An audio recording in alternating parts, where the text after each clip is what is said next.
ದೇಶದಲ್ಲಿ ಯುದ್ಧದ ಸನ್ನಿವೇಶ ಇರುವುದರಿಂದ ಅಧಿಕಾರಿಗಳು ಯುದ್ಧ ಪರಿಸ್ಥಿತಿ ಸಮರ್ಪಕ ನಿರ್ವಹಣೆಗೆ ಸರ್ವ ಸನ್ನದ್ಧರಾಗಬೇಕು ಎಂದು ಗದಗ ಜಿಲ್ಲಾಧಿಕಾರಿ ಸಿಎನ್ ಶ್ರೀಧರ್ ಅವರು ಕರೆ ನೀಡಿದರು. ದೇಶದಲ್ಲಿ ಯುದ್ಧ ಸನ್ನಿವೇಶದ ಹಿನ್ನೆಲೆಯಲ್ಲಿ ಜಿಲ್ಲೆಯಲ್ಲಿ ಕೈಗೊಳ್ಳಬೇಕಾದ ತುರ್ತು ಮುಂಜಾಗ್ರತಾ ಕ್ರಮಗಳ ಕುರಿತು ನಗರದ ಜಿಲ್ಲಾ ಪಂಚಾಯತ್ ಸಭಾಂಗಣದಲ್ಲಿ ಜರುಗಿದ ಸಭೆಯ ಅಧ್ಯಕ್ಷತೆ ವಹಿಸಿ ಮಾತನಾಡಿದ ಅವರು, ಅಧಿಕಾರಿ ಹಾಗೂ ಸಿಬ್ಬಂದಿಗಳು ಕೇಂದ್ರ ಸ್ಥಾನದಲ್ಲಿದ್ದು ಪರಿಸ್ಥಿತಿಗನುಗುಣವಾಗಿ ಜವಾಬ್ದಾರಿಯುತವಾಗಿ ಮುಂಜಾಗ್ರತಾ ಕ್ರಮಗಳನ್ನು ಕೈಗೊಳ್ಳಬೇಕು ಎಂದರು.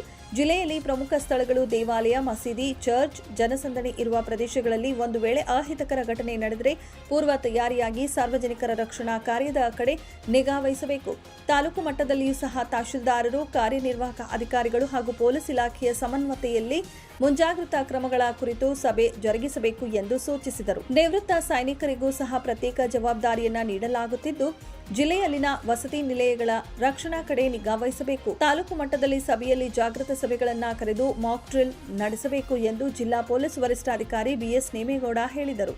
ಸಭೆಯಲ್ಲಿ ಹೆಚ್ಚುವರಿ ಪೊಲೀಸ್ ವರಿಷ್ಠಾಧಿಕಾರಿ ಎಸ್ಬಿ ಸಂಕದ, ಅಪಾರ ಜಿಲ್ಲಾಧಿಕಾರಿ ಅನ್ನಪೂರ್ಣ ಎಂ, ಸಾರ್ವಜನಿಕ ಶಿಕ್ಷಣ ಉಪನಿರ್ದೇಶಕ ಆರ್ಎಸ್ ಬುರುಡಿ, ಸಮಾಜ ಕಲ್ಯಾಣ ಉಪನಿರ್ದೇಶಕ ಮಹೇಶ್ ಪೂಜಾರ, ಜಿಲ್ಲಾ ಮಟ್ಟದ ವಿವಿಧ ಇಲಾಖೆ ಅಧಿಕಾರಿಗಳು, ಪೊಲೀಸ್ ಪಡೆಗಳು, ನಾಗರಿಕ ಸೇವಾ ಇಲಾಖೆ ಅಧಿಕಾರಿಗಳು, ಹೋಮ್ ಗಾರ್ಡ್ಸ್ ಇತರರು ಹಾಜರಿದ್ದರು. ಒಡಚಪ್ಪ ತಿಗರಿ, 9 ಲೈವ್ ನ್ಯೂಸ್, ಗದಗ.